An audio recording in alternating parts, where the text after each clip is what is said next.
In this guide, I'm going to show you how to find deleted messages on your iPhone. This is Miguel from Just Boz, and before we get into this guide, make sure to like the video and subscribe to the channel with all notifications on for more content like this. It really does help out the channel and we'd greatly appreciate it. If you have any questions, just ask them down in the comment section below. I'm going to be doing my best to reply to every single comment down there.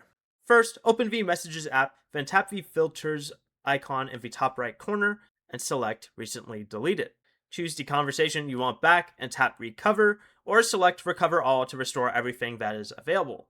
Messages in this folder are permanently removed after a limited number of days, and if the message isn't there, go to the Settings app, tap your name, then tap the option that says iCloud, and you'll see the Messages app within here. Go ahead and tap on this. Check whether your messages are syncing through iCloud. Be careful when changing the setting, since deleting a synced message may remove it from your other Apple devices as well.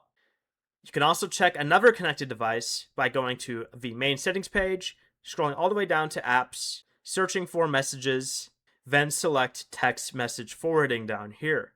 If your messages were forwarded to a Mac or iPad, open the Messages app on that device and check whether the conversation is still available. Before you leave, remember to like the video and subscribe to the channel with all notifications on for more content like this. It really does help out the channel and we'd greatly appreciate it. And if you did have any questions, just ask them down in the comment section below. I'm going to be doing my best to reply to every single comment down there. Peace.